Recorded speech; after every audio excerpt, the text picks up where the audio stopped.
What up, what up, what up? Peace. I want to say hi to everyone who's viewing this program or going to view this program. It's going to be a series of programs that's coming. Edutainment. I like to call it edutainment because I want to educate and entertain at the same time. I want to welcome everybody to the first showing of N.B.C.A. That's N.B.C.A. and that's Nationality, Birthright, Current Affairs. And what I want to do is I want to put in a simple and just plain context of what nationality and birthright mean, and show how today's current affairs or what's happening in the world really ties into nations and birthrights and people that's born with a nationality. So what I want to do now is just send out all universal greetings and sayings of the word peace to any and everyone who may be listening. Don't know your I would say origin of faith, so I want to make sure that I cover the board with everyone or anyone who's listening. I have nothing against anyone who studies whatever they want to study. I think it all should be incorporated into your life and you will get a better understanding of it. So for right now, I just want to say peace. I want to say Islam. I want to say Shalom. I want to say Salam. I also want to say Assalamu Alaikum. You know what I mean? And any other universal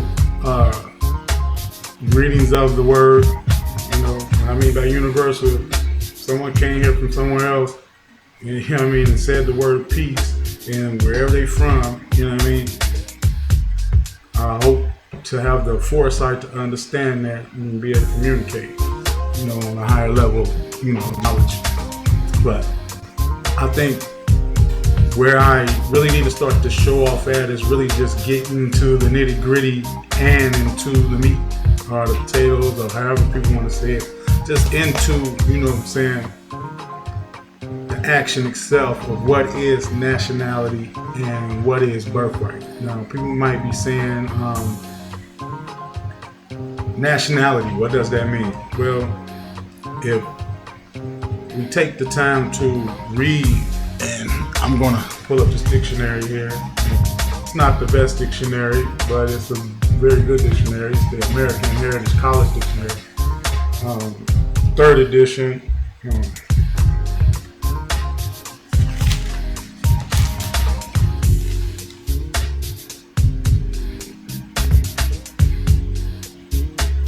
It has a copyright for 2000, 1997, 1993. But one thing I like about it is that it has you can see this. People can see this. If you can't see something that I'm displaying or something like that, I would suggest you blow up your screen, go to full screen. But if you can see this, this has a inscriptions in the back of the book, and it shows you where all languages come from, and language come out of the proto. I'm gonna read that right. I'm gonna make sure that's being read correctly. Proto-European era, Proto-Indo-European, and this is an old book. I say 5000 BC. So this was really when languages, I guess, start to flourish for people writing down. People were always speaking and talking, had a way of communication, but I think this is when language was starting to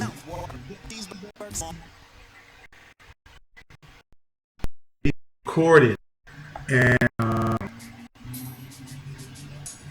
being put into scribe, being put into books, being put into libraries, being taught to the people, being the language of the way of communicating in certain territories, because not each territory had the same, language everyone, primarily had their own dialect, but there may have been common languages to where people can understand each other, or common gestures that the way people can understand each other. Because around the world, when languages started to come into play, or script, I would say script started to come into play, and books and stuff like that started to move amongst lands, because many different people had books, many different people were scribing them. Not on the wall, it was on some type of papyrus paper or something at that time. And a lot of these places that were later turned into maybe kingdoms, or I would say dynasties, or like what you have in Kemet, dynasties, where you have a king and a queen, or a pharaoh and a queen now. I would say before that came about, these places were schools of thought. They were universities. They wasn't, people lived there just like people would live in, a university or dorm or whatever. People lived there, but that's where they would go to school. So it was a city, but it was school. You lived there to go there and be taught the many dynamics of universal knowledge. From studying the stars to mathematics, to understanding how to navigate on the land as well as the seas, how to, produce from the land as far as, vegetation, things like that, to take care of yourself, build from the land using, the raw materials of the land to, ultimately build the, great monuments that we build. I'm not going to knock and say they're not great. I understand that a lot of these societies' understandings and knowledge is dead. I think it should be revitalized amongst the people, and greatly, widely taught to everyone who's willing or want to participate in getting knowledge and understanding knowledge to a degree of having a better communication with the people that you embark on with in the world, because things are local here for us. As far as those who are in North America, we only really deal too much with ourselves. We really don't look out to the outside world. Maybe a few of us, but not too many of us. And really, talking to the quote unquote, and I'm gonna explain this word in this, edition of N.B.C.A, black people. And Be the boss of your money. Virtual wallet. Oh, new hometown payment. You look different. I'm we get this thing to where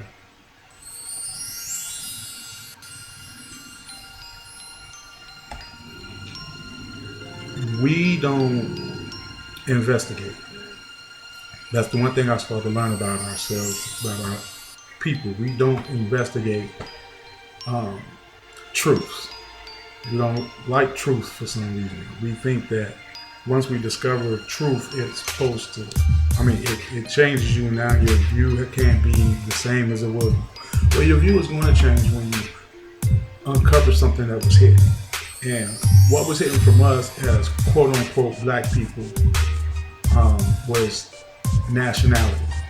And for many, centuries here, it was a plan was devised to denationalize us, take away our nationality, from back then, and then future generations after that, to be born without one, and to be given a false citizenship, to always be subservient to an invisible oppressor, for real.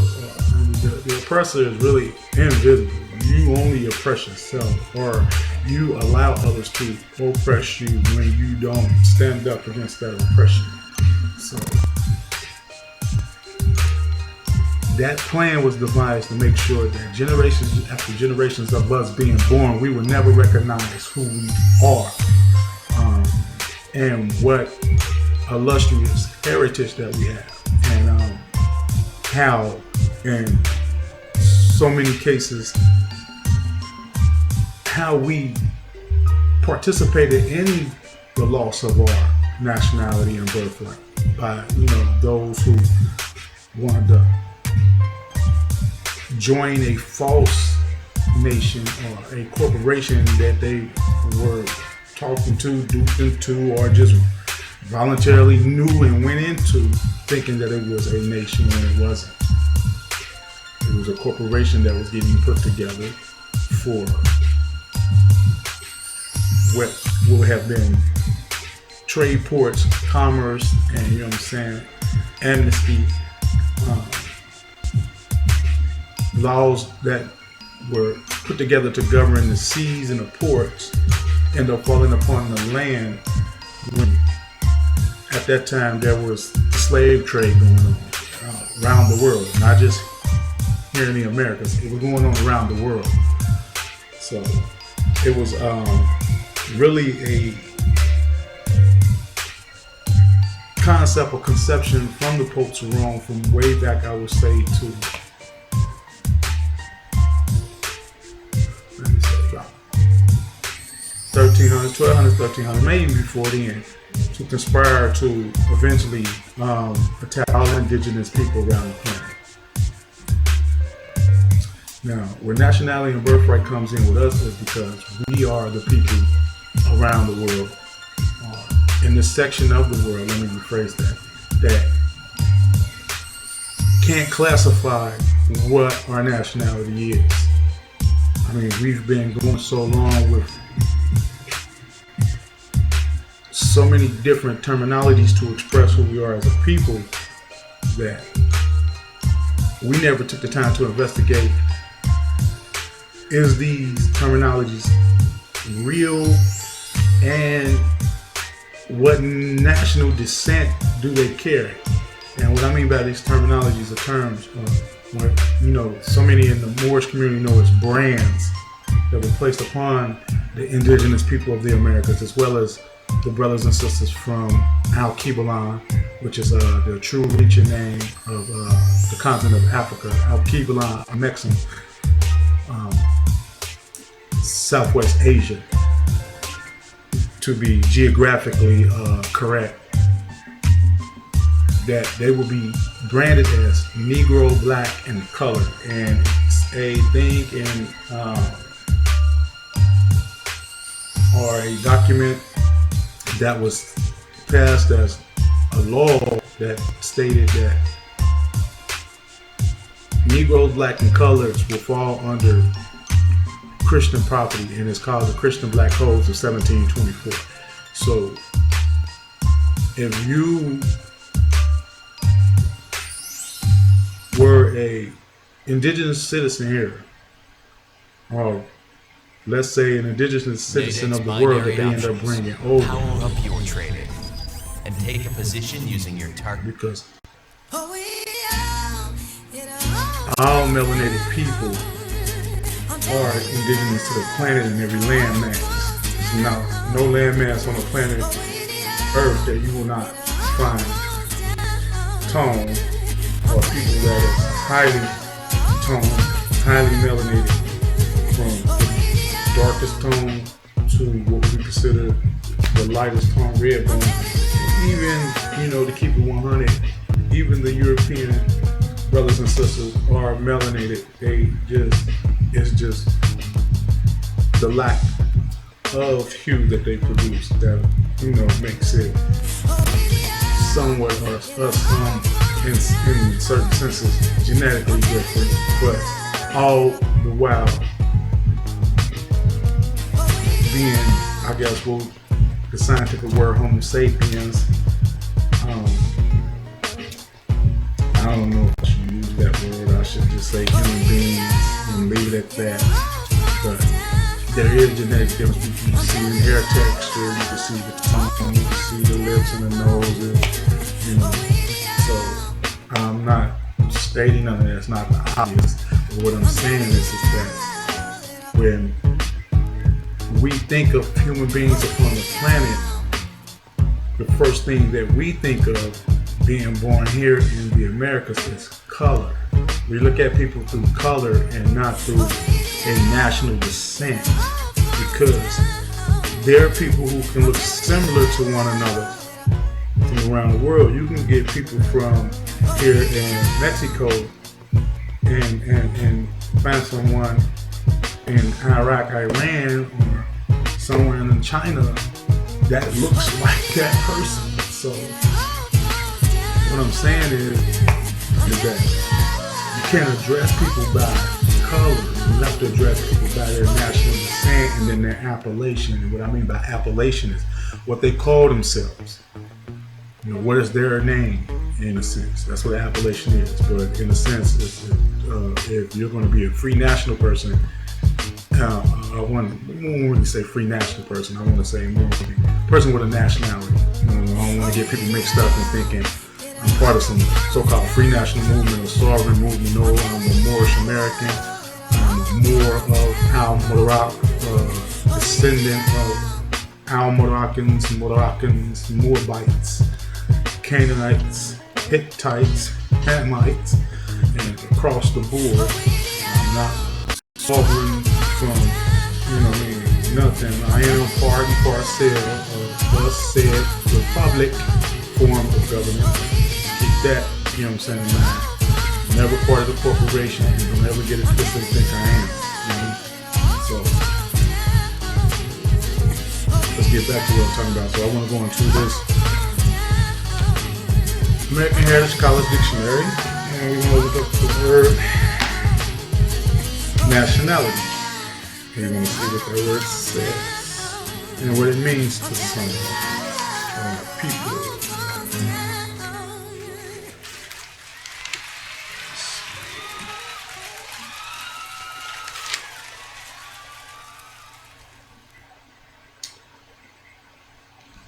Well, let's take up the word nation, because with nation, nationality is in there. And let's see, nation is a noun. Let's clear that out of the way. A relatively large group of people or organized under a single independent government, a country, the government of a sovereign state. So, you know what I'm saying? Let's make sure that we understand what I'm saying. It's no, if, ands, or buts. I'm sitting here reading it out, like I said, the American Heritage Dictionary right here. And I think the lesson is also about the idea of collaborating. And I want to read that again for the people. Nation. A relatively large group of people or organized under a single, and this USU, independent government, a country. So nation is country, and country is nation. And we want to clear that up. We want to make sure that we understand that. Well, that's what I mean by nationality and birthright. And I definitely must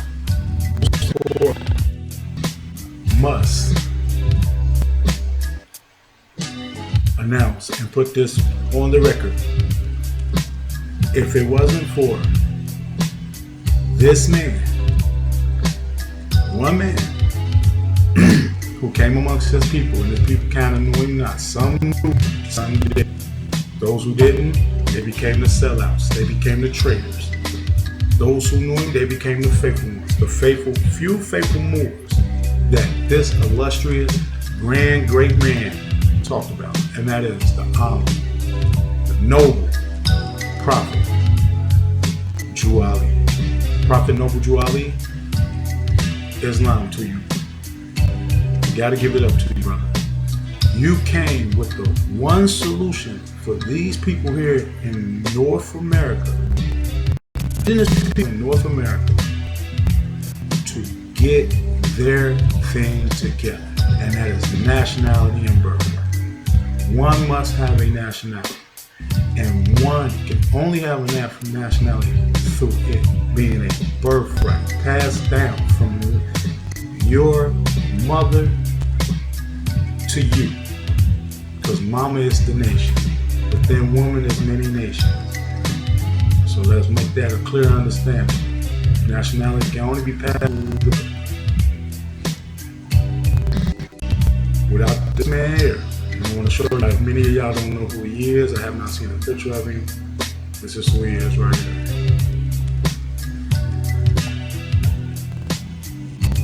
That's the prophet Noble Drew Ali. And in 1913, this man came up on the scene and he let the people know North America, Northwest of Mexico, Al-Mubarak of the Moroccan Empire, Northwest Africa. Yes, people, you're standing in Africa right now because the planet was once known as Africa. This brother right here, this man right here, came up on the scene and let the people know, hey, you're not black in color. Those are brands placed upon you by the 14th Amendment to take away your nationality. You are Moorish American. The reason why you're Moorish American is because you are descendants of Moabites who later became Moroccans, Al-Mubarak of the Moroccan Empire. And you are what your father was, without no doubt or contradiction.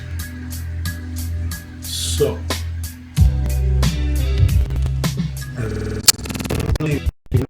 information also brought the information of what was our true practice and religious creed that we had here in the Americas, which is Islamism. Islamism is nothing more than the practice of peace. But let's make it more understandable. When I say the practice of peace, the first peace you must have is with yourself. If you don't have peace with self, you won't have peace with no one else. You'll always be in conflict. So one must have peace with self. And what I mean peace with self is one must correlate the soul with the body, soul with the mind. Be as one when you walk. Be as one when you talk. Don't try to separate or differentiate the two, because they can't survive without one another. One is in this physical realm. So we as a people got to start cultivating our soul as well as cultivating our human body. And that just goes by eating right, thinking right, doing right, being right.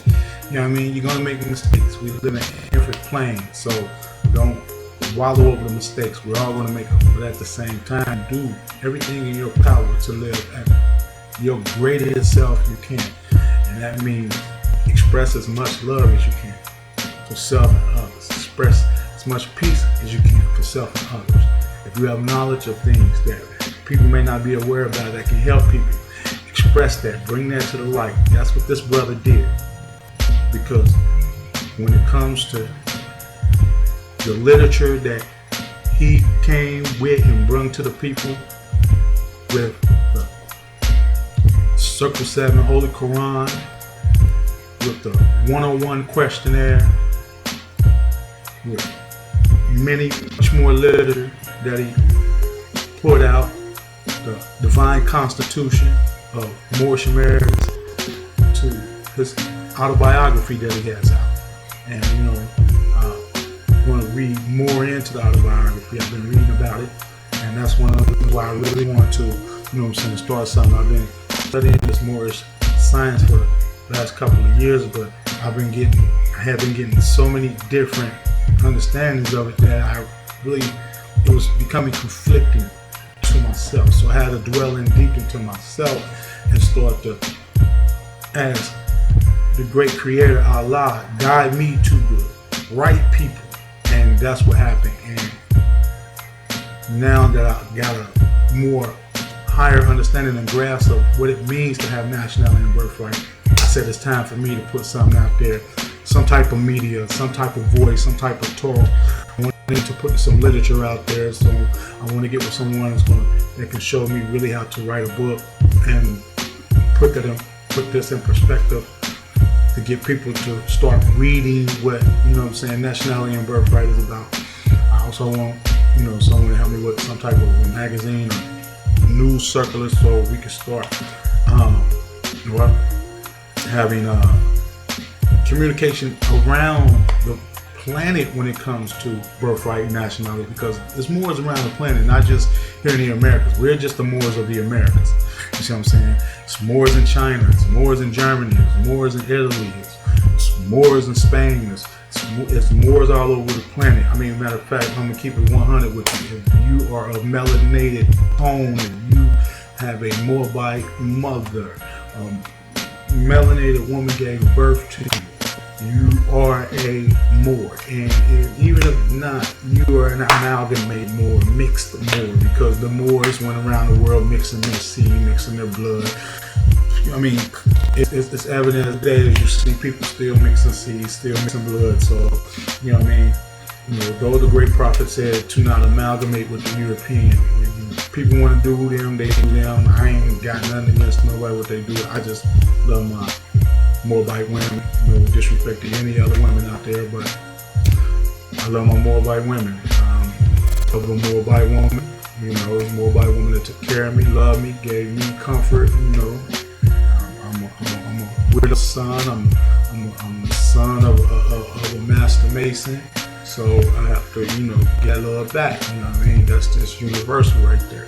You know what I mean? So yes, I got mad love for, you know, the Moabitist woman, Islam, my sisters. You know what I mean? But let me get back to the prophet. And I want to pull up another picture, and I want to read something about the prophet so people can get an understanding about the prophet. A little bit of understanding. Just a little small synopsis about, you know, the prophet Noble Drew Ali. And it states here, Prophet Noble Drew Ali, founder, Moorish Science Temple of America. Noble Drew Ali was born Timothy Drew in North Carolina in 1886 and adopted into the Cherokee tribe. Now I want to clarify something. He was adopted, but he was ended up being adopted by an aunt. His mother and father are of what is considered Washita.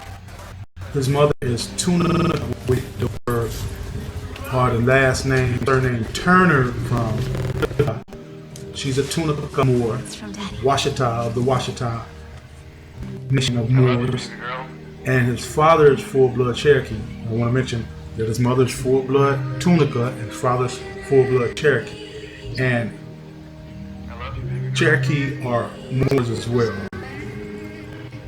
All Native Americans were Moors, so I want people to understand that. And let me finish reading and see. But finish reading this.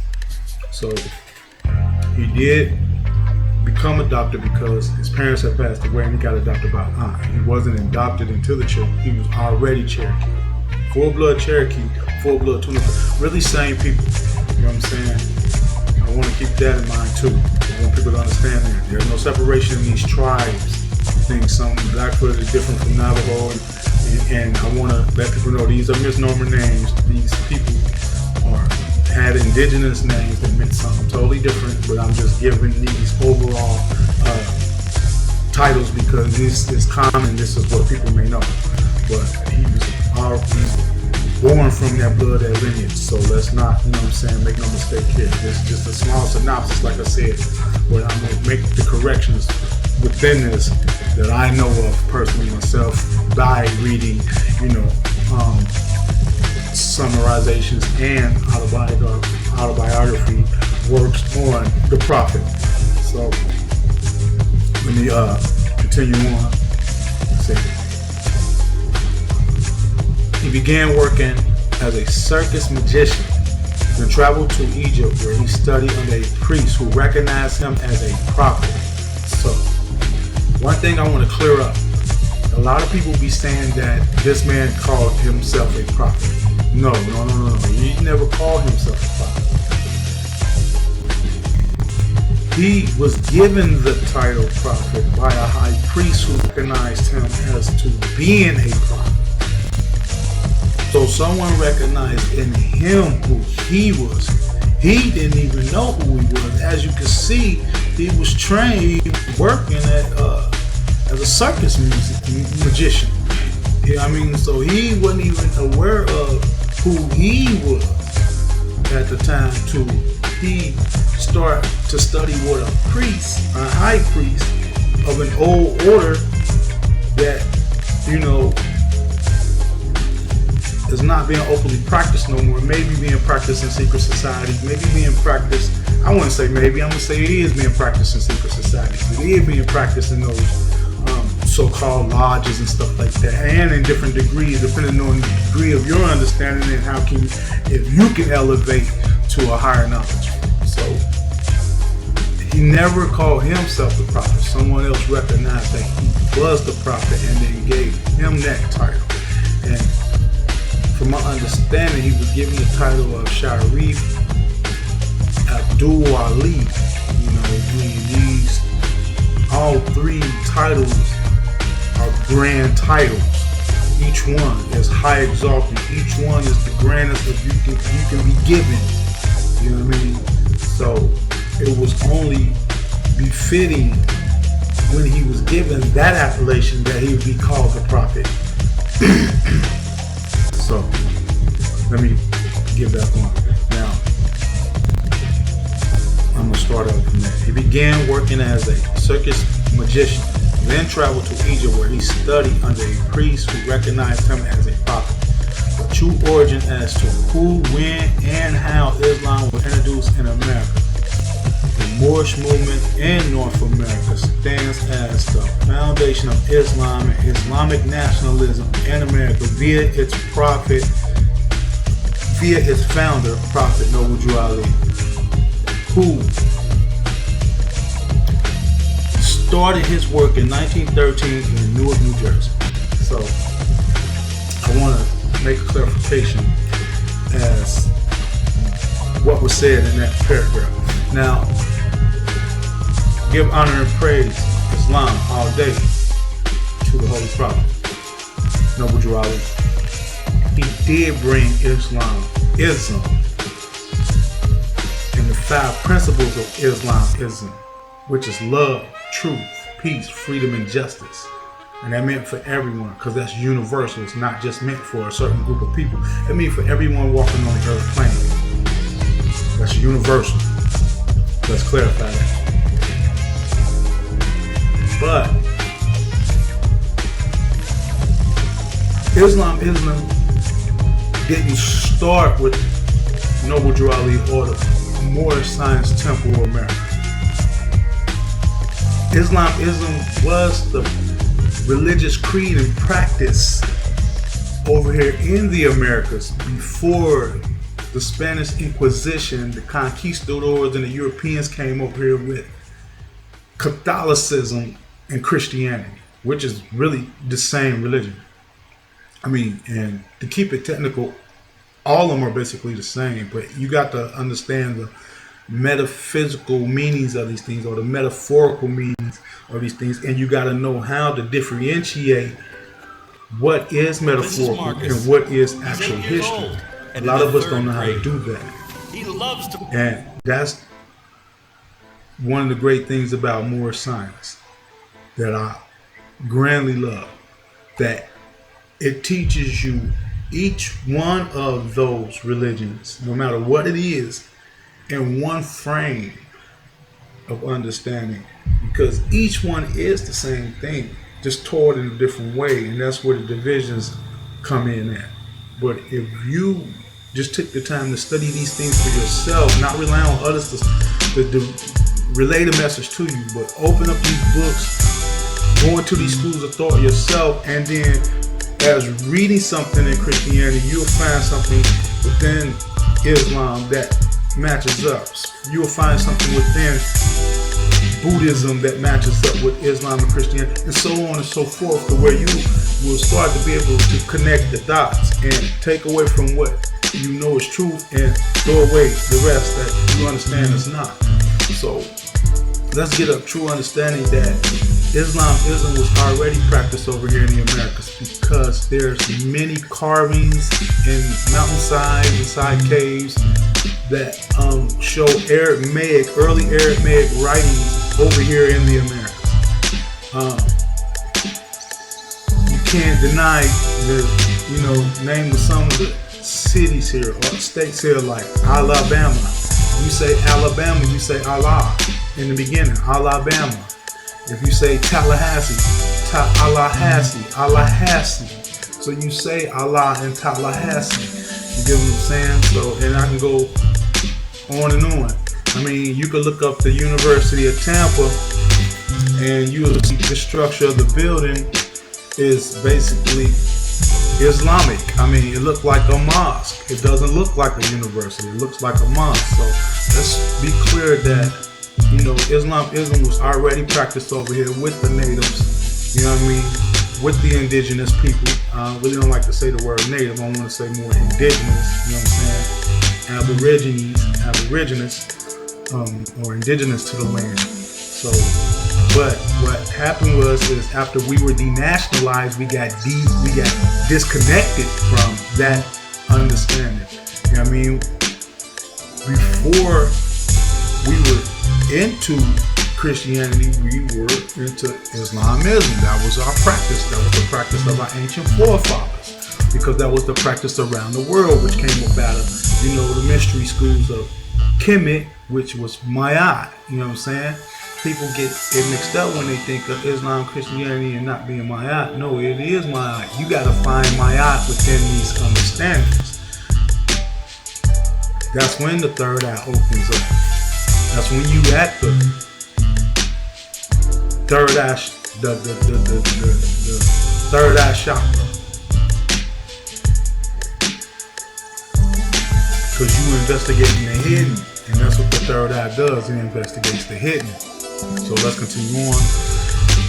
And it says, because what we want to do is we want to give this man honors and props, and I want to let people know that yes, Islamism was practiced here, but we got disconnected when we got disconnected from our nationality. But this great man, this great brother Islam, brought this understanding back to us in 1913 when he came back from his studies of afar, over into Kemet, over in the pyramids, over in the schools in India, and places that, you know, where higher learning was still taking place over there. People would be thinking that some of these places had been shut. No, it was still orders there, and these orders are still around. It's just that now many of them have been corrupted, and people are making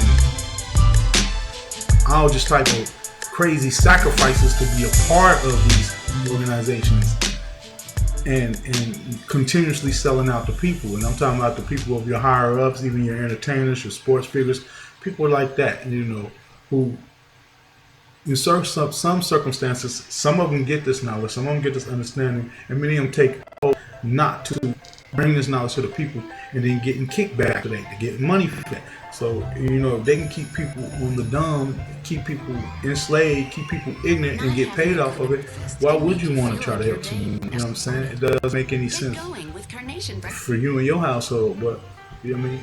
Those are the devilish sacrifices that people are making every day to, you know what I mean, keep others down. And it's crazy that it's like that, but that's what it is. You know what I mean? So you got to get yourself in order, get your house in order. When I mean get your house in order, get yourself in order. Your house is you.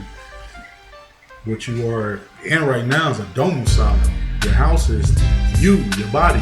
Get your house in order, and getting your house in order is getting knowledge, getting understanding of who you are. So, you know, let me continue this here.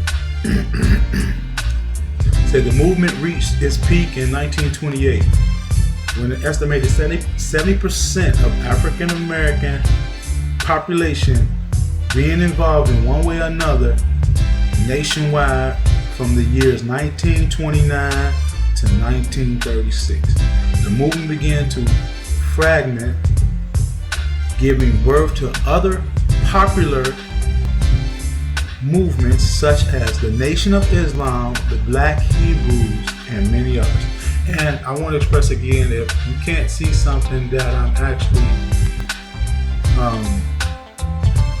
posting on here, like I'm reading or something, I think if you go to full screen, you should be able to see what I'm reading. But at the same time, you can go to Google Images and get the same information. You can Google the information. I would suggest that if you get a chance, invest in old literature as far as old libraries, something from the 1920s back. not old libraries, old dictionaries from the 1920s back, old encyclopedias from like the 1920s back. If you can get your hands on them, anything above that may, I would say, be corrupted, be tampered with. So you have to really know what you're reading, and I think you should have a comparative dictionary, or maybe something older, that if you're reading something modern and contemporary, you try to match it up with that as older, seeing if it's on the same page, same wavelength of information. It may differ here or there, but as long as there's comparisons in there with one another, then you can both grant them as true. You know what I'm saying? And that's what I'm saying about comparative studies. A lot of people will study something but don't go doing comparative studies. When you study something, of a particular nature, you should go into what's called comparative studies, meaning study people who studied the subject, people who have PhDs and stuff like that, who study the subject in literature and oppose their view on that subject, so you can see how they thought about what the subject is. That way, you can see if you're on the same wavelength from them, because more than likely, if you are, then that subject matter is it can be conveyed as a truth, because now you have other evidence that conveys the truth. But what you really want to do is you want to get into hard evidence. Some of the best evidence to get into is archaeological evidence. You got to start looking at the geographical areas of places. How old, is plants there? Plants make a real difference in telling the time of the planet. How old is that vegetation? How long has that vegetation been there? How long has those trees been there? How long has those, animals has been there? So you need to study the world all over again. That's one good thing about, archaeology in a sense. And we as Moors need to have our own archaeological projects. We need to have our own people digging up our artifacts, because those are our artifacts. But, we need to understand that the only way we can navigate a successful and peaceful future with ourselves and, the other nations of the world is we must study our past. We can't neglect what happened to us. We can't keep looking at that situation of slavery and stuff like that and be ashamed to go back and say, hold on, what were we before we were slaves? Because slavery wasn't always over here. Slavery wasn't always in the world. You know what I'm saying? Slavery didn't start at the beginning of time. There's many times that this thing here was,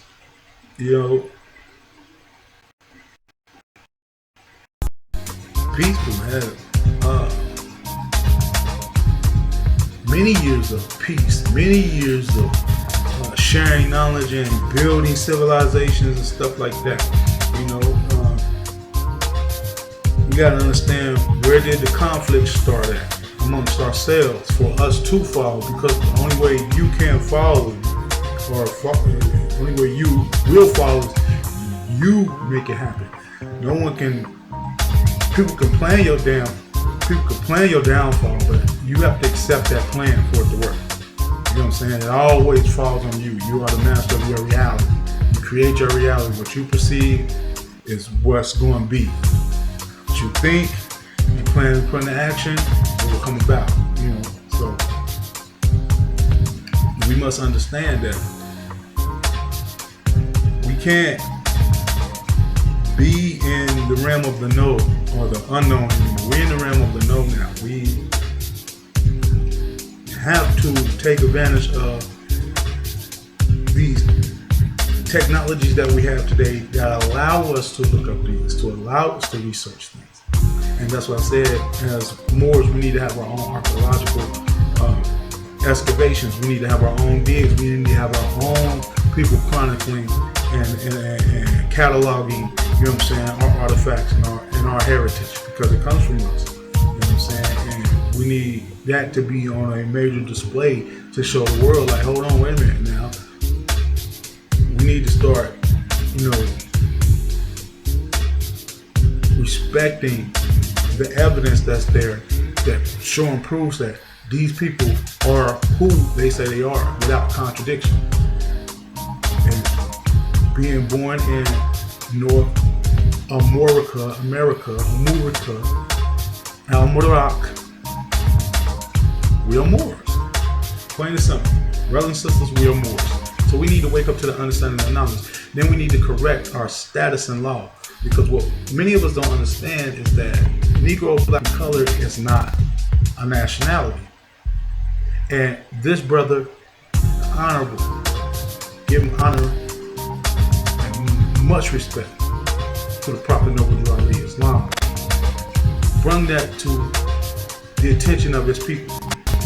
And that's what made him a prophet, because he reconnected them with an ancient understanding that they were stripped of, as all prophets do when they come. They reconnect the people to the ancient understandings that gave them peace, that gave them harmony, that gave them love for not only self but fellow man. So, what this brother did is let his people know, you're not Negro, you're not black, you're not colored. We're not African American, we're not Afro American. We're not Indian, we're not Ethiopian or descendants of Ethiopia, because Ethiopian meant a separating line. It did not mean a land at one point. It became a land at one point, and not just that little small section in that little corner part of the continent of Al-Qibla, Africa, which is actually Abyssinia, not Ethiopia. But Ethiopia was the entire South Africa, or what's known as South Africa, South Al-Qibla. The entire lower part of it was all Ethiopia. But at one time, Ethiopia was also the Ethiopia's Ocean, or Ethiopia's Ocean, which now we call the Atlantic Ocean. If I'm mistaken, someone can always correct me. I'll always stand to be corrected, but from what I understand and study and knowledge, and I hope I'm not. Double dipped what the chip. I apologize. It's not my intention. Dipped again. Like I said, I always stand to be corrected, but that was a separating line, because at one time Atlantis was there, and that ocean was no bigger than a river to cross. So what we did is we crossed that river and sojourned our brothers and sisters that were already over here, because at one time it was just one landmass. But through a lot of cataclysmic eruptions, through volcanoes, and massive storms, hurricanes, tsunamis, and stuff like that, it started to separate the landmass.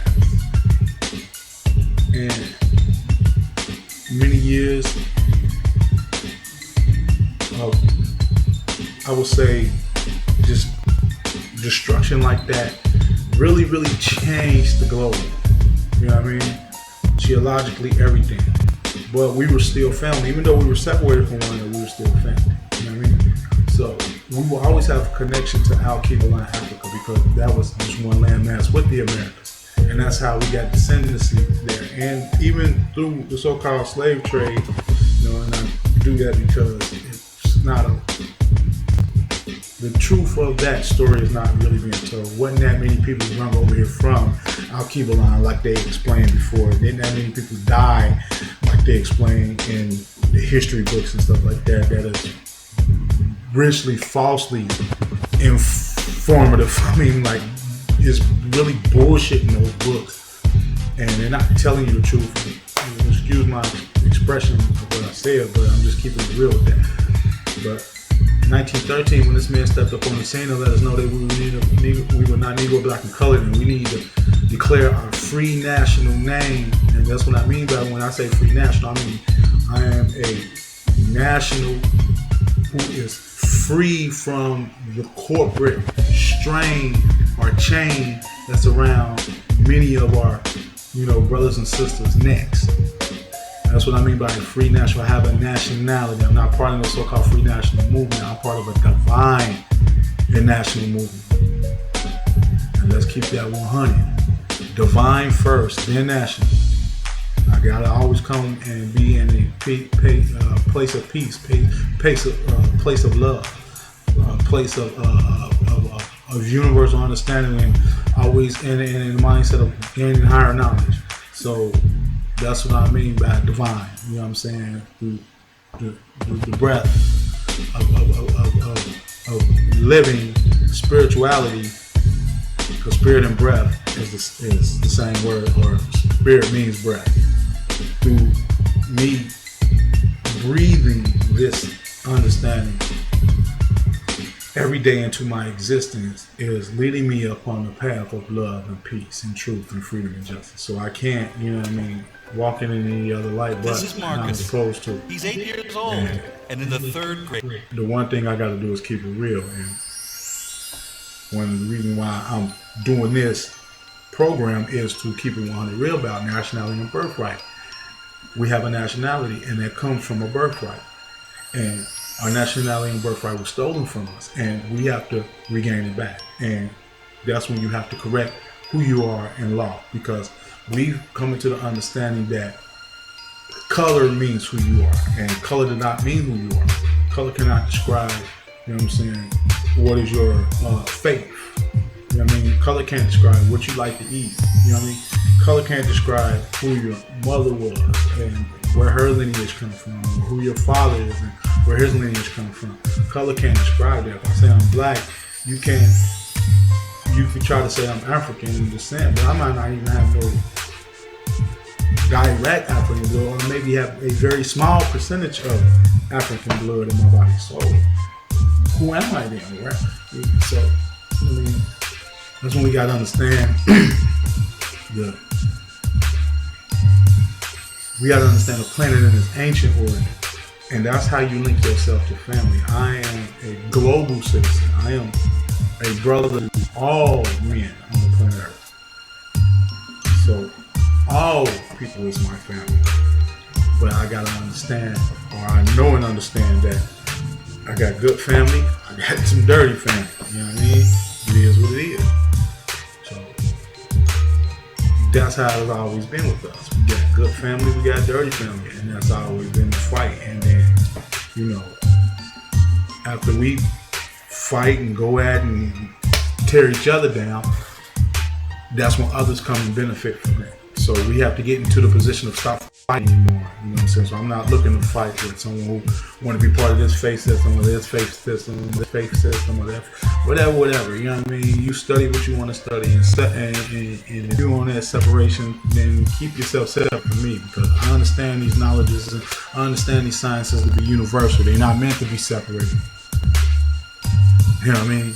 And that's why y'all not getting nowhere with the knowledge. Or that's why when it comes to knowledge, it's so hard for many people to understand, because they don't get it that it's universal. You're supposed to be studying all of them, but you're supposed to study all of them in their ancient understanding. So therefore, you get the real origin of what they really mean. So when this brother stepped up on the scene and let us know that we were Negro Black, we were not Negro Black and colored, that was the opening of correction for us. And many of us did it. But with the infiltration of the movement taking place with our own, and that's our real problem, our own don't want to make our situation better. Our own wants to keep us oppressed.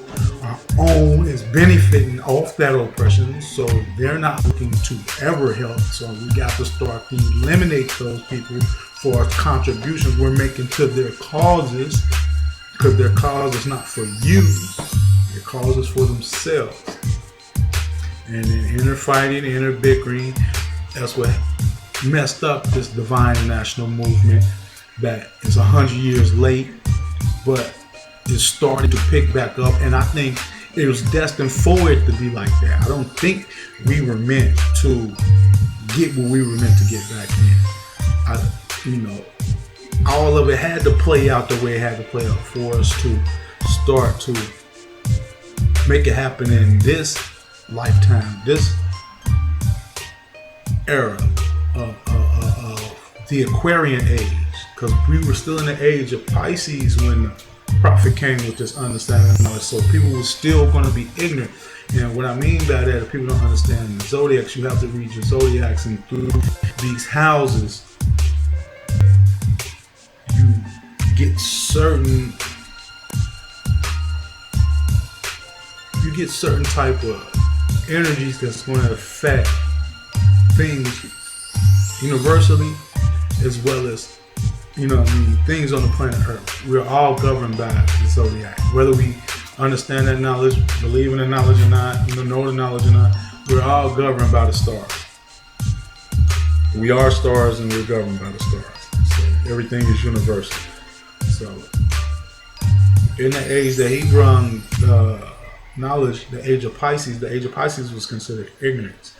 And what I mean by age is each one of these zodiacs lasts 2,150 years. Because the sun, just as the earth makes its way through the zodiacs in 365 days, it actually takes the sun 26,000 years to make its circular track through all the houses.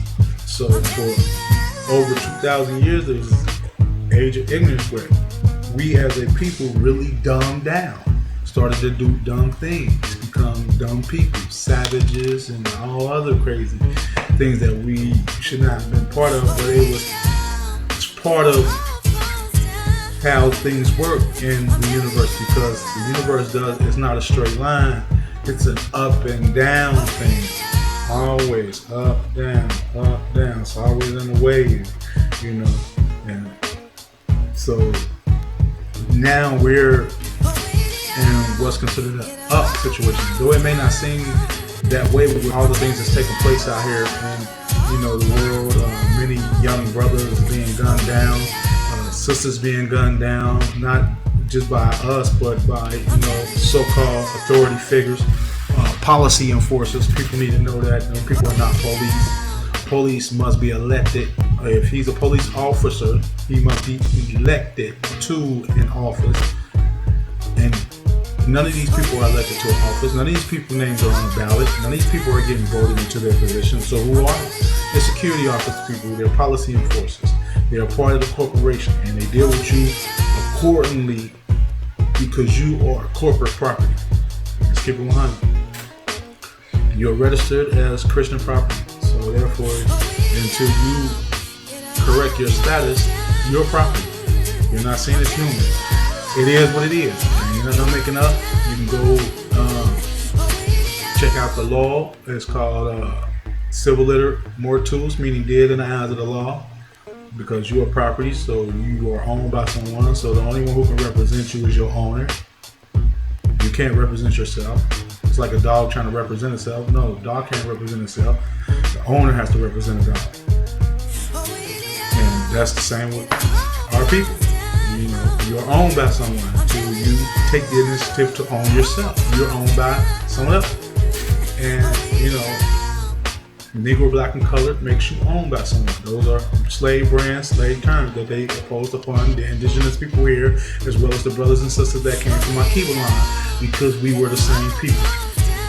That's why they said that they will all be Negroes, not just certain of them, they will all be Negroes. So those so-called Native Americans you see today, most of them are mixed or Europeans posing to be Native Americans.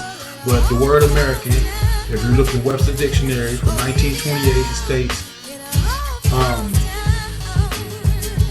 one of the various copper tone people, indigenous people of the Americas or North America, now used by Europeans. Modern term for the European, ancient term for indigenous people, and they had something called the penny test. And let's see if I got one. To be an American, your tone had to match this. See how that Matches up. Your tone had to match that to be an American. You weren't American unless your tone matched. America was built on the idea of opportunity. And through opportunity, we've learned the meaning. If we start to open up books and actually take time to study, we'll start to figure out what is taking place, what is going on here. The game that's being played, and the game that's played is nationality. We don't have one, or many of you don't have one. You know,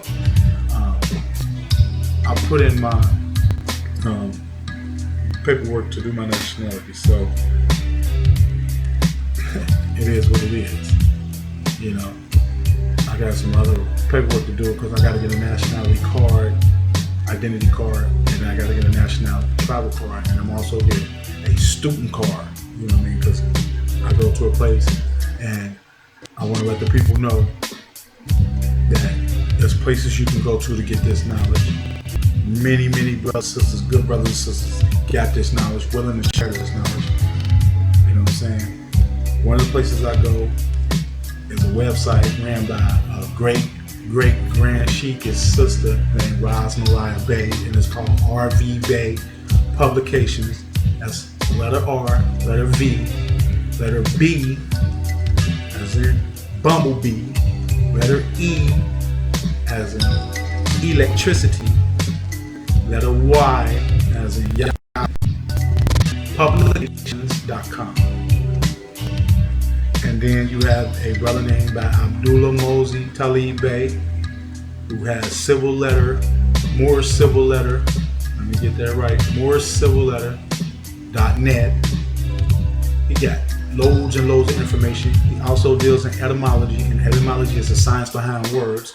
So therefore, you can go in and get your understanding on the English language, which is a double language, and you got to know that when you're speaking it, you're speaking double meanings, and you have to clarify what you're saying when you're speaking the English language, especially certain words in English, and especially dealing with the court system. So, you would definitely want to go to Abdullah Bay's site, morecivilletter.net.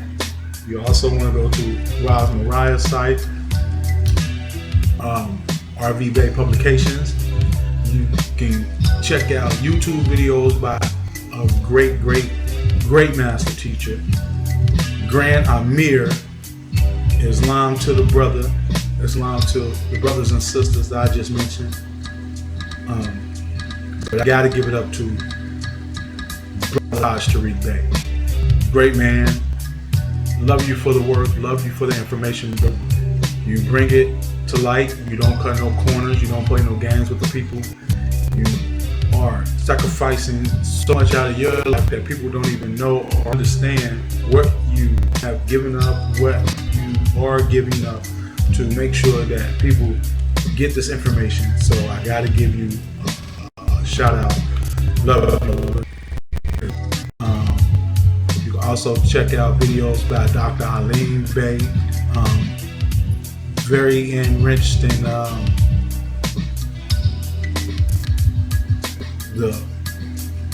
holistic healings, as well as the meditation, the chi healings, Tai Chi,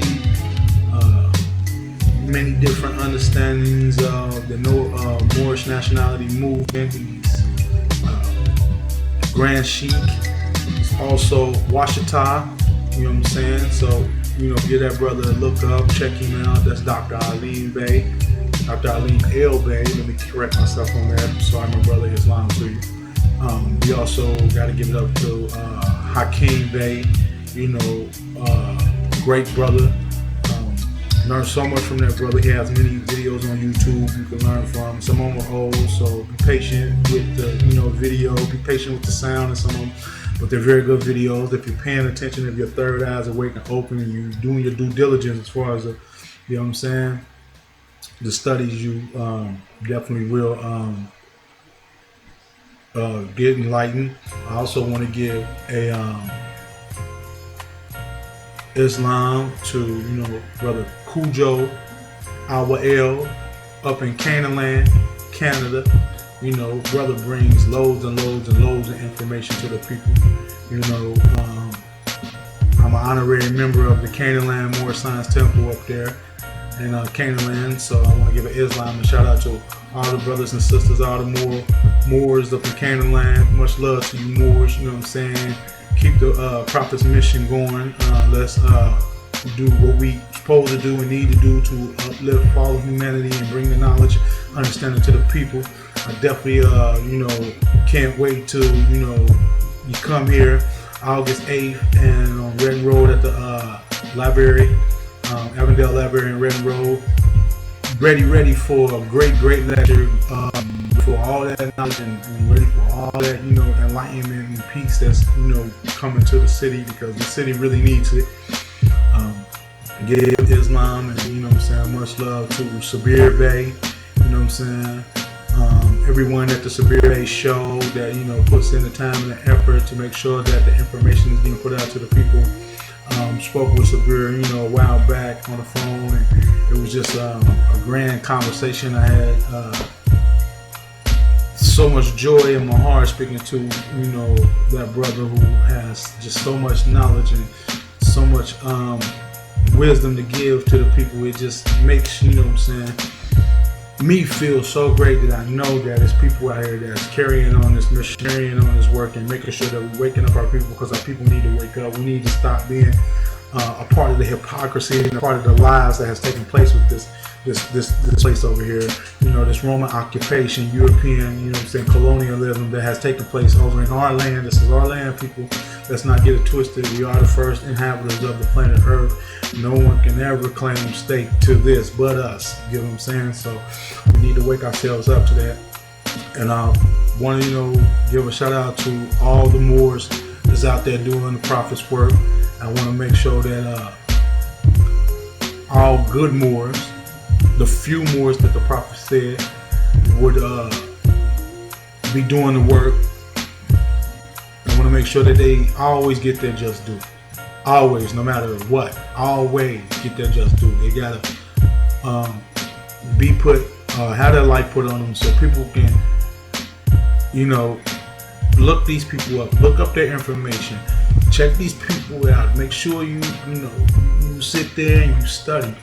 And what I want to do is let people know to most importantly, study your subset of the Quran, study your 101 questionnaire, study The Clock of Destiny by N.B.C.A, study The Divine Constitution by the Holy Prophet, study the Holy Prophets all about. Study the Holy Prophet, because as he explained, I bring to you Moors what you need to save a nation, and go save yourself. Hear what I'm saying? Save yourself. Now, what I want to do right now is to take time to let y'all see the word black. Now, I don't know if people understand that when we read something, or when we read a word, say we go into a dictionary and we read a word, the first thing that we do, or we were taught to do, is, and I want to keep it real. When I was growing up in school, I was taught about the 8 parts of speech.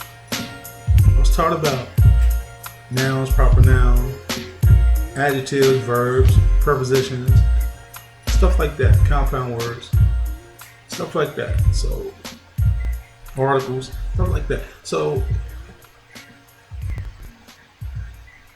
it shouldn't be a mystery to none of us, because this is the way we are taught how to read. We are taught how to write.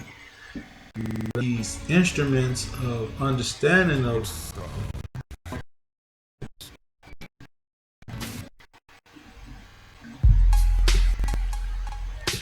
how to formulate speech and convey speech, and its proper way. Without these tools, we wouldn't be able to do it. Well, with these tools, you need to use when you're reading. And black up here for a reason, as you can see. And I want to go into this word because we tend to describe ourselves as instead of black, but looking at me right now, you see that my hair and skin don't match. You can clearly see my eyebrows, my mustache, and my beard. And my hair is considered to be black. You can clearly make a distinction between my collar of my shirt is and my neck is at. See, these things are not the shade or the color of black. It's not black. This is brown. I'm brown, as you can see. You know what I'm saying? I won't say more reddish brown, more tan tone, earth tone. You know what I'm saying? But not black. And as we can see right here with the word black is an adjective. That's what that A means. Whenever you see a small lowercase letter next to the word, it is telling you, excuse me, what parts of speech that word belongs in. Black is an adjective. An adjective can describe a noun, but it can't identify a noun. For example, if someone asks me to pick them up, and I say, okay, I'll be there in a few. And they say, well, what are you driving? And I say, a van, or a car, or a truck. I just gave them a noun. That's a noun. That is person, place, or thing. That's what a noun means. Now, if they say, what color is the van? And I say, black. I just gave them the adjective.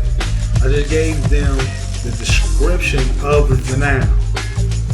So now they are already going to identify the noun first as a van and then recognize the description of the van as being black. You get what I'm saying? So let's look at the word black, which is an adjective. Saxon, black. Saxon is word or a language. So when you see something like Saxon, or you see something like SW, that's Swedish. You see something like D, that's Danish. You see something like G, that's German. You know what I'm saying? So let's go into the word. As you say, Saxon, black, Blake, black, pale. Let's key in on that word, pale. The word black defines as wan, livid,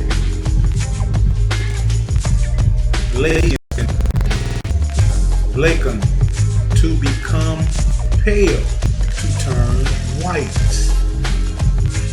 to become pale, to turn white. As we see, pale and white comes up. Now,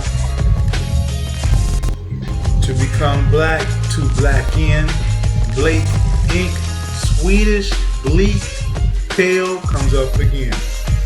As we see, every time we go into a language that this word is associated with, it keeps coming up pale. That lets you know that that word is not describing you if you are a melanated person. The word black does not describe you because you're not pale or pale skin. Nothing against people who are. Science. I'll let you take that up with that. Got nothing to do with me.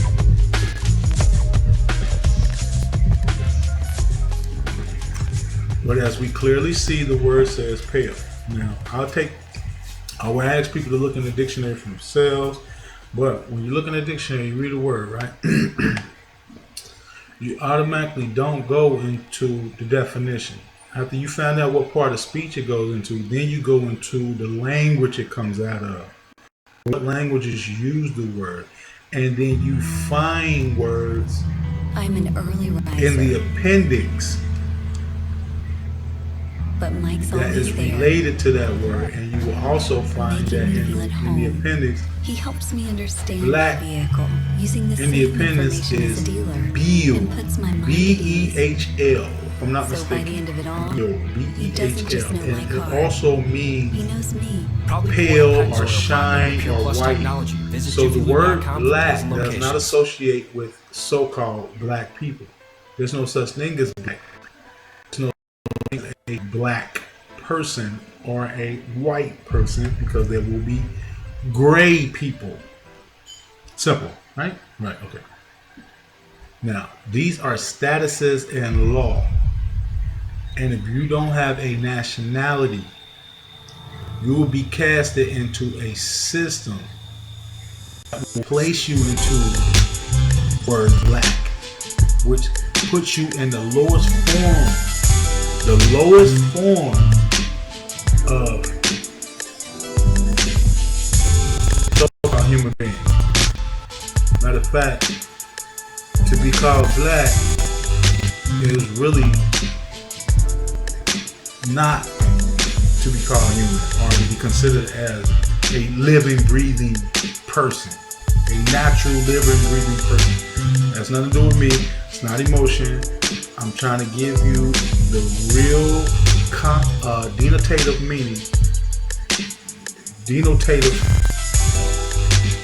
means the true meaning of the word, and taking out its connotative meaning, which means its false meaning of the word. To place that word on someone as an identity is connotative. It's false. You can't identify someone by their color. A person can be identified by their nationality and their appellation. What they say their name is, or what is the name that they respond to. That's an appellation. You know what I'm saying? I am Noble Raymond Wimpy L. That is my appellation. That is my title of nobility. Noble Raymond Wimpy L. So that is what I can be called by, or should be called by. That is my appellation. And it's professionally, no matter what, even in formal degrees. But those who close to me, I allow them to call me Ray. You know what I'm saying? But if you don't know me like that, then among greeting you, I'm Noble Raymond Wimpy L. You know what I mean? Because from my talks with my mother, she explained to me of the indigenous blood that courses through my veins. So therefore, I connect to that instantly. I don't doubt what my mother said to me when it comes to that. That's, you know what I mean? She would know that more than I would. So yeah, I connect with that. And then when I did my studies, I come to find out that those were Moors. So now, yes, I'm a Moor, Moorish American. That's my nationality. So we got to understand that to be viewed as a living, breathing person, you must have a nationality, because the word nation comes from the word nature. And to have a nationality means you are a natural to the landmass. So that's why it's so important that we as a people declare our nationality. Because without one, you're going to get treated like an animal. You're going to get treated like property. It is what it is. And it's going to become a drastic time and a drastic measure in years to come. And it's coming soon, a lot faster than people think, where if you have a nationality, they're going to have a place for you. You're going to be considered as an undesirable, and they're going to put you up someplace. It's just real talk.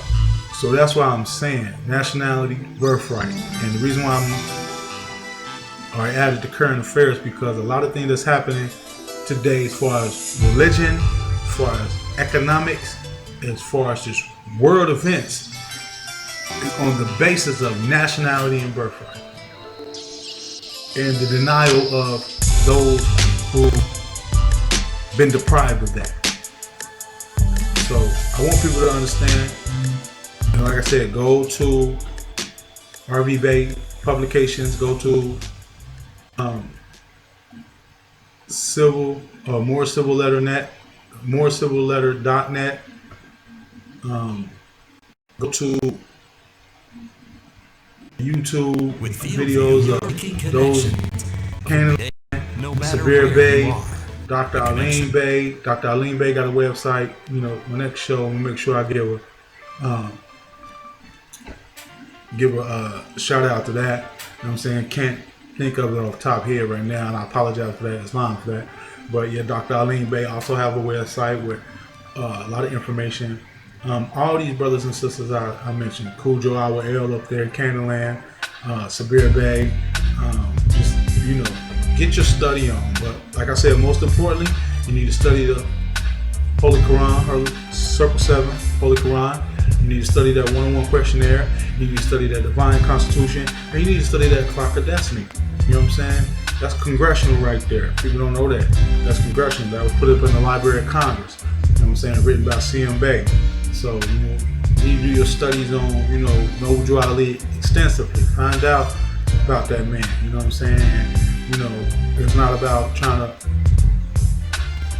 put someone in a deified or deity, you know, standard of state. But you got to show respect to a person who comes and lays down a foundation of salvation. So that's all it is, respect. Like, I respect El Haj Malik Shabazz. Many of y'all know him as Malcolm X. I respect that brother for what he did as far as him doing what he felt was necessary for the upliftment of his people. I also respect, you know what I'm saying, Martin Luther King Jr. Though it's much said about him, you know, I gotta respect the fact that the brother did get out there and try his best. You know what I'm saying? I respect all people who fought to liberate, you know what I'm saying, the people, to bring peace and understanding and salvation to the people, because that's what we're supposed to do. But now we're in a situation where now we have to get educated and educated properly. You know, so that's what I was saying about, if you look at the word black, you keep seeing the word pale. Pale, pale, pale. Pale is everywhere. You even see the word bleach. If there ain't no one even peeped at it, you see the word bleach. We're not bleach people. We're not pale, so we're not black. Black and white are legal statuses, not skin tones. Legal statuses in law, not skin tones. We need to start to understand why that is, and how does that benefit us when we do declare nationality and make a status correction. We're not changing no colors, we're not changing no, we're just making a status connection. That's all you do when you just add the appellations or surnames to the end of your given name, which is Il, E-L, Al, A-L. Il and Al is the same, meaning God power, to invoke God power. You know what I mean? Ali, you know what I mean? Most high, high exalted. Then you have, you know what I mean, Bay, which is, if I'm not mistaken, lawmakers. And then you have the days, which is, you know, the culmination of Moors and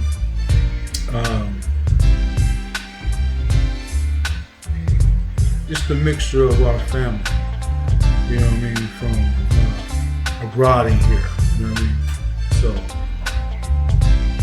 Il, Al, Ali, Bay, and Day.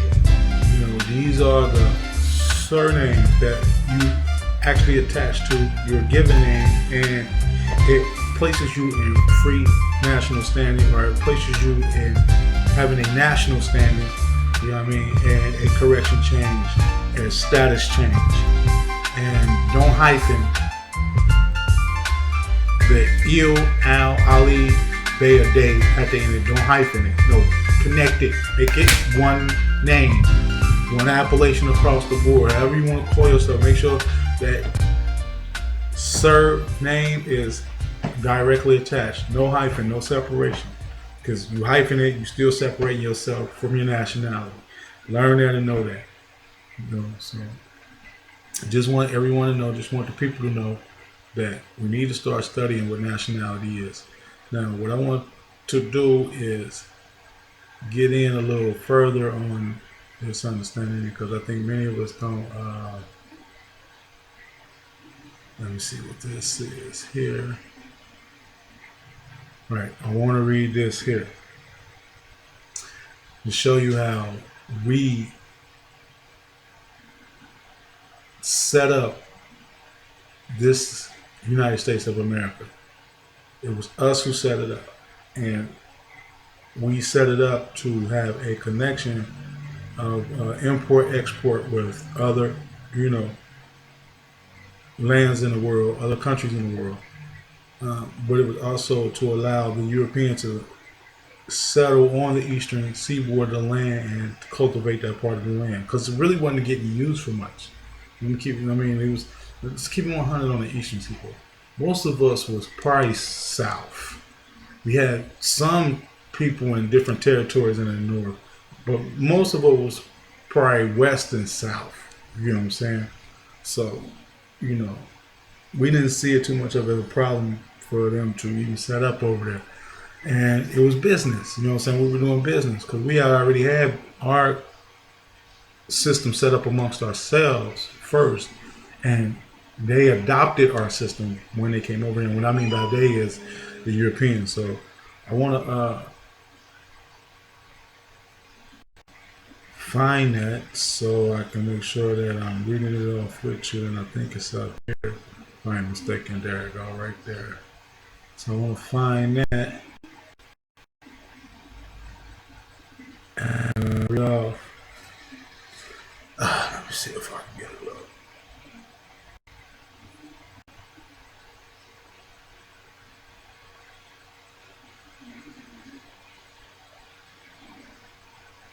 Okay. It said, this is a preamble to the Constitution of the United States of America. Preamble.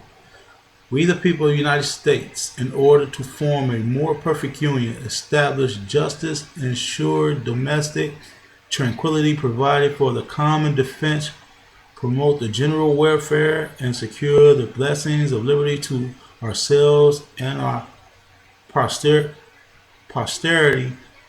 do ordain and establish the Constitution of the United States of America. The preamble to the Constitution of the United States of America shows that the origin comes from a pre-existing nation.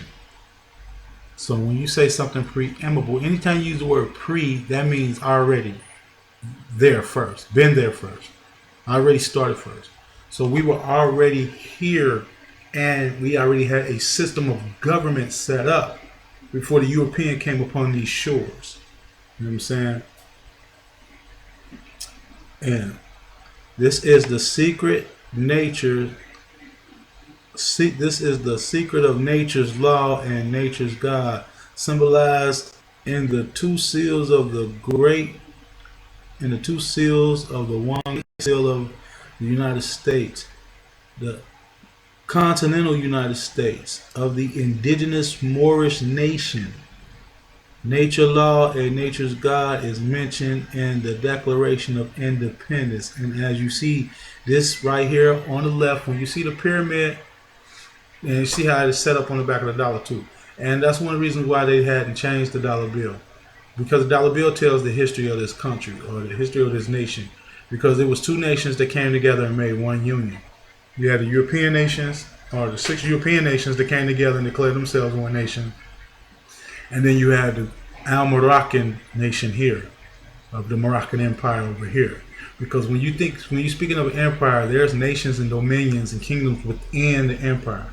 See what I'm saying? An empire is vast, and then those kingdoms or dominions or nations or territories of that empire. So we were the Al-Moroccans of the Moroccan Empire. And we are the ones, or Morocco, some people would say, people of Morocco, it was us over here who declared the United States as a nation, or the United States of America as a nation. As you see the Great Seal of the United States Moabite/Moors Federal. We are the federal government, and that's why we have a federal government set up. That's why there is the Supreme Court set up here, and that's why all federals or nationals need to be going for court. You don't need to be going to the de facto courts. You need to actually be putting that affidavits and writs of discovery and things of that nature. And if you go to RV Bay Publications, they have on that website a navigational tool that will show you how to understand affidavits and writs of discovery and all I wouldn't say legal, but all lawful terminology. Let me rephrase that. All lawful terminology. You will be able to usually defend yourself when being attacked by the inquisitioners. You know what I'm saying? Because you still under the Inquisition, whether we know that or not. The Inquisition is presently your Federal Reserve and your U.S. Treasury and the so-called United States of America government, which is a corporation. All these corporate places is your inquisitioners, the Internal Revenue Service. And they know it. I ain't saying nothing that they don't know. And if they want to come at me, come at me. But the information is already up there. So many people is already giving this information up that it's like, wow, what are you going to do to me? Like, please. And I'm not afraid. So it is what it is. You know what I mean? But like I said, so many people putting this information out. And if you want to target me, go ahead. Just let people know what I'm saying is true. So go ahead and target me if you want to target me. You know, I said it on camera and saying it's a live broadcasting. N.B.C.A. I'm not playing. This is about nationality and birthright. And I'm going to show people how the current affairs of the day is connected to that. That's my mission. That's me, excuse me, doing my part in this national and divine movement. Having media. You know what I mean? Like the prophet said, have some type of literature, media, news circular, something that's putting that information out. And that's what I'm doing. And when everybody want to knock it, yeah, whatever. You know, it is what it is. Not going to stop me. I've done shows before, but this is the one that's going to continue on and on. I ain't never baby. Believe that. This one going on and on and on till I perish. And I'm going to try to get better. No, I ain't going to try to get better. I am going to get better. It's going to make sure that once I, put in more time with the show, I'm going to be doing interviews. So I'm going to be looking for my Moors and only that live in the city or the Providence, Cincinnati, Ohio, the Republic. But I'm also be looking for Moors all over the country and soon Moors all over the world to participate in this show and getting this information out to the people around the world, not just here in the Americas, though we need it bad here in the Americas because we ones over here tripping and flipping, but around the world because the world needs this information. And like I said before, the Moabites/Moors Federal, and then we have the Albions, Europeans, colonist states, colonial states. Union, you get what I'm saying? So we need to start studying the history of this place and how this corporation came about to make sure that we have a full knowledge and understanding of where we at, because the slave story is not a complete accurate story. That's not accurate history. And we've all been taught that we come from one continent. Come on, man. You gotta keep it 100 with the people, man. What nobody, nowhere else, and from doing studies and reading, certain literature and materials, I've come to the understanding that life didn't start on that continent over there. Life started on the continent over here called Mu. So we have to make sure that we're doing what is needed to bring that information to the people. If we're not bringing that information to the people, we're doing the people a disservice. Anyone that got this information and you're not sharing it with the people freely, you're a dirty Moor and you're doing the people a disservice. You need to go run and hide and be in a cave somewhere.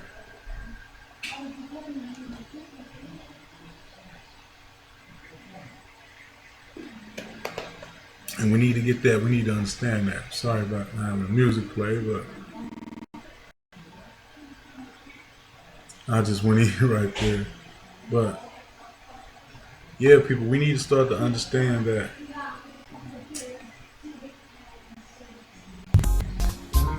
if we're not doing what it takes to make sure that the people is getting this knowledge, things are not going to change for us. And I want people to understand it's up to get this knowledge out and to make this knowledge prevalent for everyone, so the youth can get this knowledge, so things can change and rearrange with the youth, because the youth is being really, really targeted out here, and we need to start to understand that if we're going to survive as people, we must take care of our children.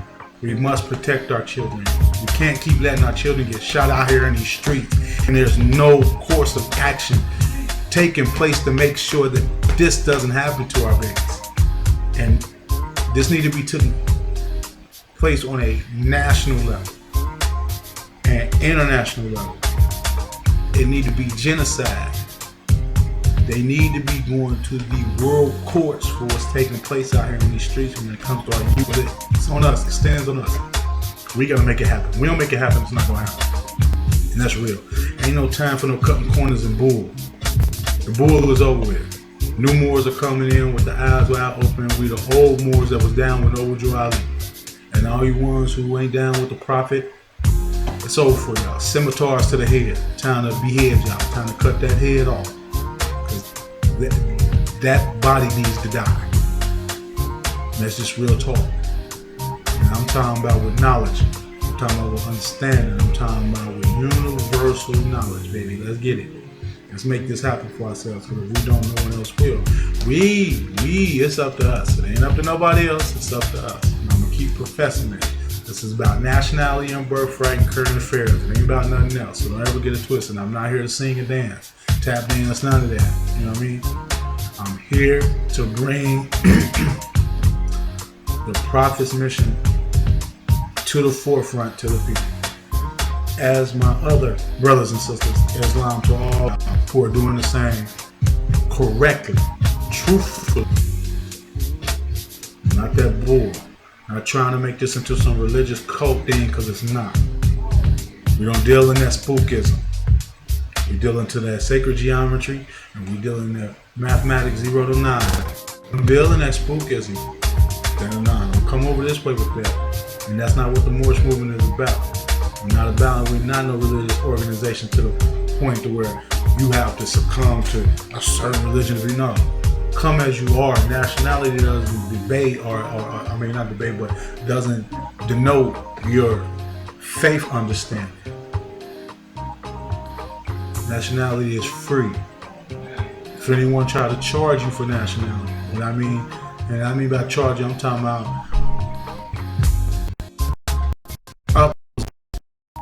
they get charged for that. You know what I'm saying? I can understand a few notes here and there, maybe 100 mostly. But when someone's talking about 1,000, 2,000, 3,000, get up out of there. That person trying to take you for a ride. They rob you. And you ain't gonna even have your nationality when it's all said and done. You wanna get your nationality done properly, go to RB Publications. They got the paperwork right there for you. They got the paperwork not only for name declaration, judicial proclamation. They got the paperwork for nationality card. They got the paperwork for your nationality card. They got the paperwork for your right travel card. So you can go to that one spot, get it all done, and it might cost you up to 300 notes. Most. What's 300 notes? And probably less than that. Because I know for the nationality paper, that's 25. National name declaration and the judicial proclamation, that's $25. The nationality card is $50, so that's $75. I think if you get the rights to travel card, that's so that's $100. If you get the card, that's $25. So that's $125. You get the and through opportunity, we've learned the meaning of sacrifice. What's the hard work. So And pride. We are an American. what's that? $125? That's nothing. Where quality of work always. It's nothing. Many of y'all spend that on bull. Many of y'all spend that on nothing. Really, y'all. I done heard y'all say it on Facebook. Some still do. I done spent $300-400. I don't even know what. I can't. I mean, like We've been making it here the same way. that little since money. 1947. All right, fiat note. Let's keep it 100 because you know me. I want to, like I said, this is about nationality, birthright, You can't fake quality. current affairs. You Well, can't the replace fiat hard note, work. what we consider to be money, it's not money. It's a fiat note, it's a debt note. It doesn't have no type of resource backing we're it proud to be whatsoever. the No only brand gold, of no oil oil, no silver, made in America. no land. You know what I mean? Backing it, anything. So it was tall. But since there's an agreement amongst the people that is considered currency, where that's not going to be currency. And it's getting very, very close. Matter of fact, the U.S. dollar has already been dissolved, like completely dissolved. So don't be surprised when one day you wake up and you can't spend that nowhere. And like I said, I'm keeping it real. This show ain't about no bull. This show is about straight up. You know what I mean? And that's why I had to give it up to the prophet. And like I said, this is my first show, and I should have started. And I'm gonna start making sure that read the prophet's letter of warning nations.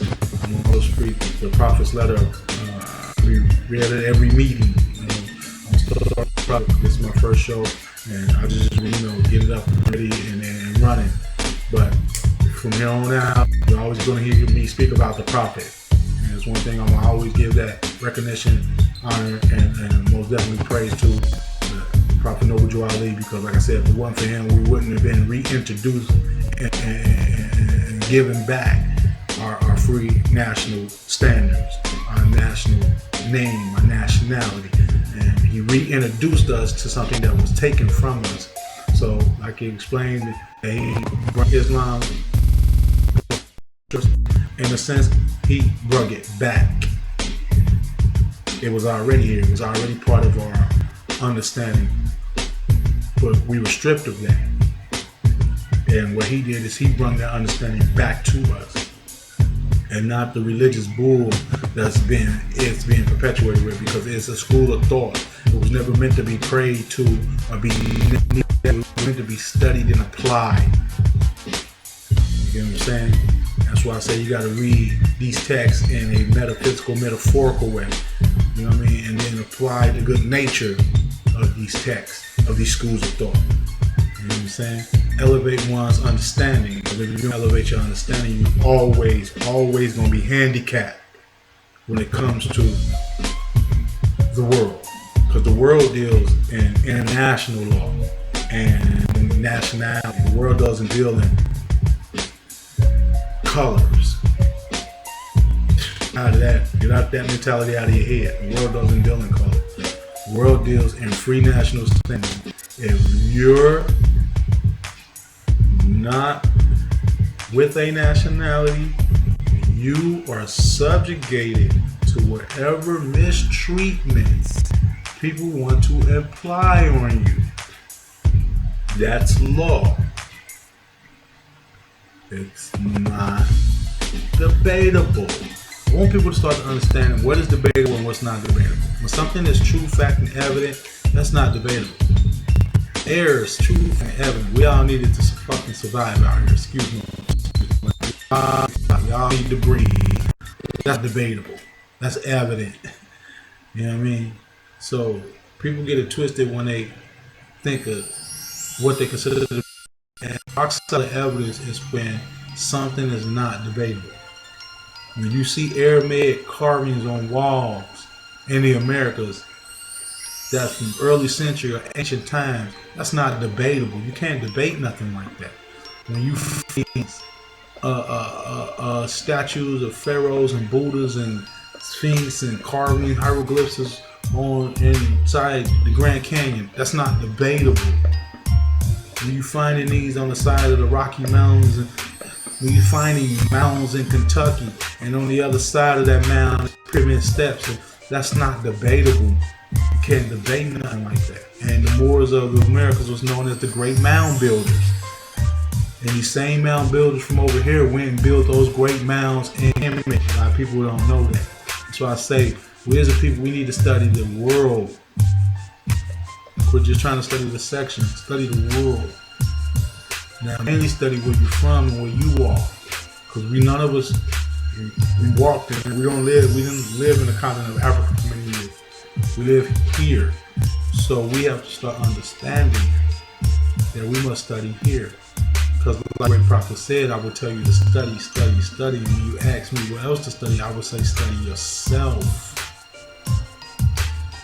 So we need to start studying ourselves. We need to start understanding who we are spiritually and physically. And what is our connection to the universe? What is our purpose here? Because we're here for a reason. You're not here just to be here. You're here to make some type of impact. Whether you're going to be the one that actually uplift all humanity or you're going to be the one that bring it all to a downfall. You're here for something. And you must embrace what you're here for. Because that's why you're here. And like I said, we need to start understanding what nationality. Understand nationality is. We're never going to wake up. I want to read this letter right on to Prophet right now because there's some powerful things that he said. Also on the other side of this is a proclamation by Rahm Emanuel, Office of the Mayor, City of Chicago. And Prophet Noble Drew Ali said, I love people and I desire their unity and mind back to their own national and divine standard. Because day by day they have been violating the national and constitutional laws of their government, by claiming names and principles that are unconstitutional.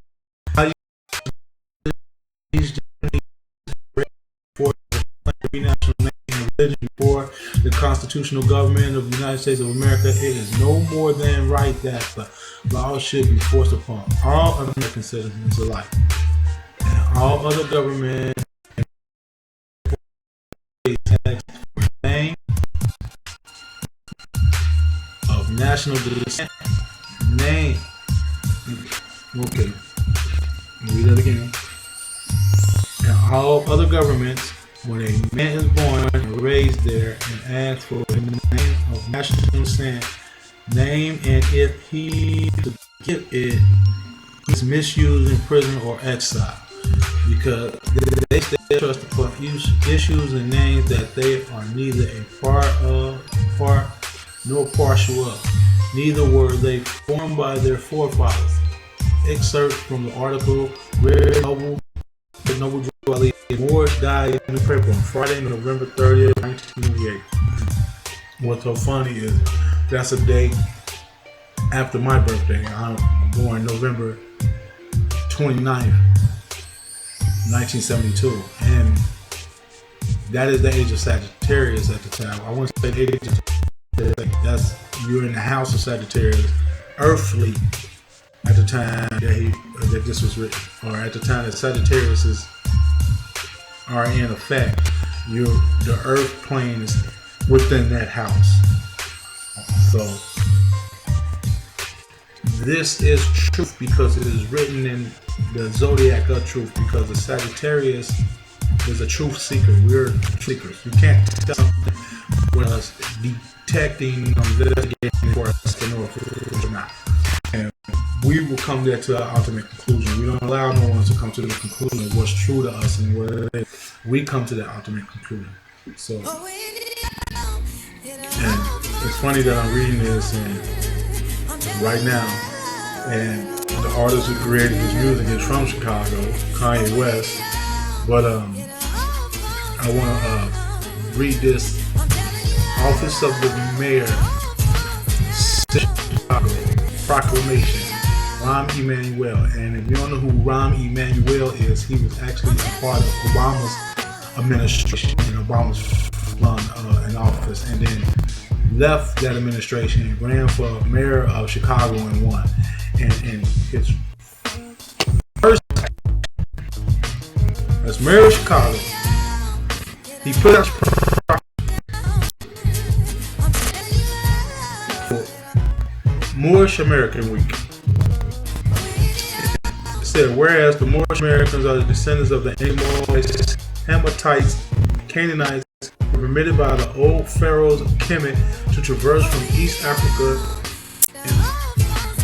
and interform themselves kingdoms extending from the northwestern, southwestern Africa the Atlantic Islands onto the present continental Americas.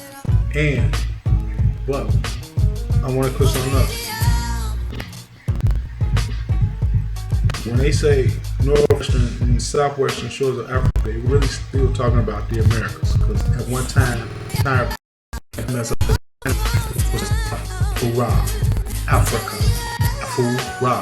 Africa.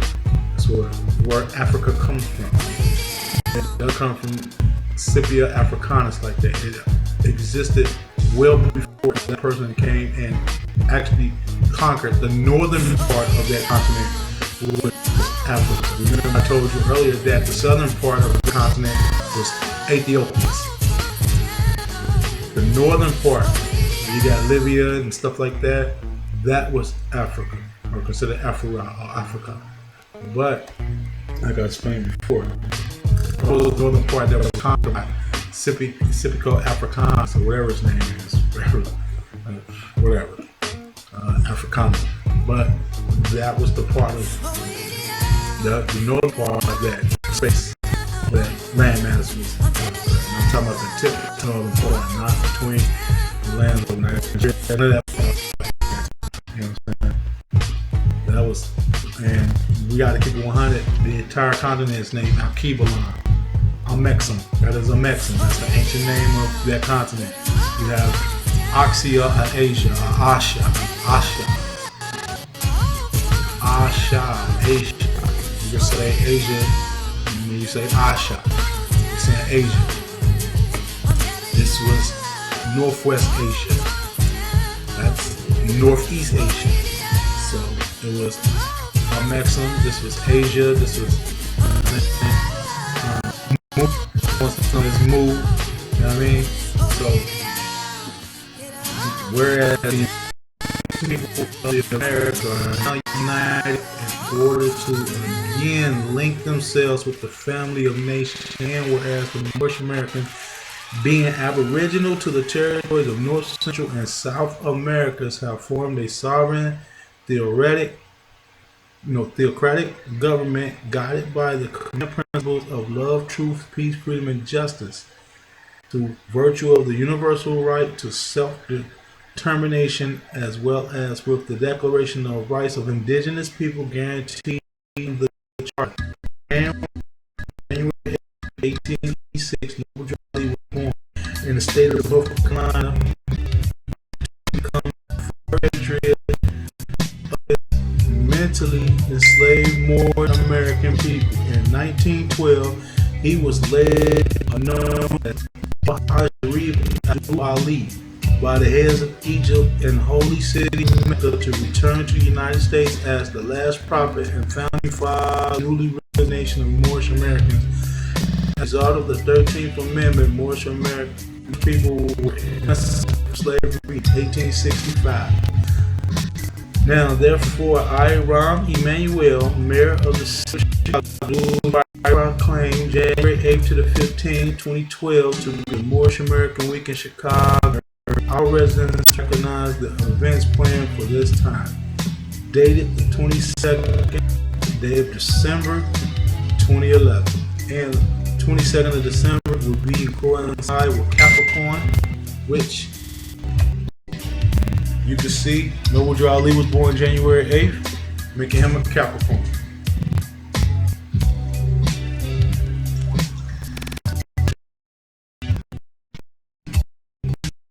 Now, going to end the show on that.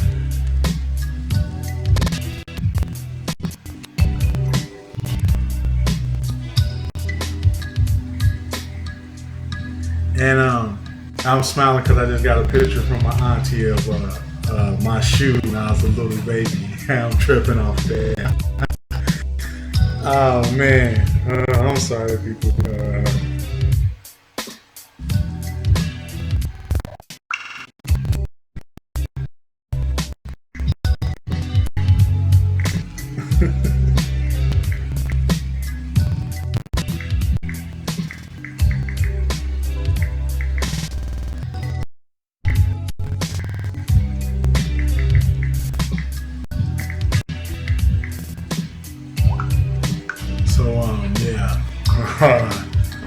let me get back to this. But yeah, I'm about to end it on this note. I did a 2-hour program. We're gonna make it an hour, but I think I'm about to go ahead and extend it. I think this is a 2-hour program. Just to cover a few basics when it came to nationality and birthright. Like I said, you can go to Google Images. You can get all this information when it comes to this. Like I said, also visit the sites that I mentioned: RB Bay Publications, morecivilletter.net. Also, check out the YouTube videos of Taj Tariq Bey, Raz Mariah Bey, Kujo Awal, Dr. Alim Bey, Hakeem Bey, Sabir Bey, Rami Salam El. Got to give it up to that brother. Islam to you, brother. You're a great brother. I think Oakland area, if I'm not mistaken, holding it down for the Moors out on the West Coast. You know what I'm saying? Khalifa. You know, people don't know where to go. Yeah, Khalifa. You know, Oakland Khalifa. But yeah, I want to make sure that I, few that's out here doing the prophet's work, making sure that we've been taught about nationality, we've been taught about birthright. So, you know what I'm saying, we can get ourselves in order, we can balance, we can ma'at. You know what I mean? We need the ma'at. That means bring balance to ourselves. That is considered appropriate persona. That's what it's known as, appropriate persona. So let's get the information out there, people. Let's make sure that we're bringing this information to the light. And what I'm saying, what I mean by nationalize is that now we are in a position that we have to start sending on national principles.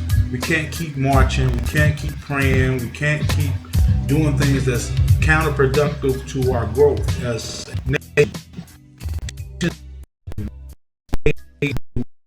do. As we just seen, excuse me, and I'm about to show you how current affairs being affected by nationality. You got Donald Trump. I'm gonna talk about that on my show, and I'm gonna do my next show the same time, Sundays at 7 p.m. I think Sundays will be a good day because that's why people can be out to check out shows. So check out edutainment. But what I want to do is link this in real quick a little bit. And like I said, I'm about to stop the show in a couple of minutes. But Donald Trump has said something very disrespectful, something derogatory about, you know what I'm saying, the Morenos, who are our Mexican brothers and sisters. These are not immigrants or legal immigrants. They are Americans. They are our brothers and sisters, and they have rightful indigenous rights to this landmass just as much as we do. You know, the only one who is an immigrant or a foreigner is that of European descent. No disrespect to you, but you come from Europe. I'm not trying to be funny or nothing, but that's where your people come from. Y'all come from the European nations. You know, and there ain't no disrespect. That's the highest respect I can give a person, is connecting them to their lineage. You know, so, and they came at him as a nation. They didn't come at him as no individuals crying and praying. No, they came in as a nation, and now he's being dropped from all different type of sponsors, losing money left and right. You know what I'm saying? And this is how we, as the Moors of the Americas, the Moorish Americans, need to be. We need to be nationalized into the fact that when something happens to one of us, we can take that to a world court, and that person will have a nation backing them up when they take their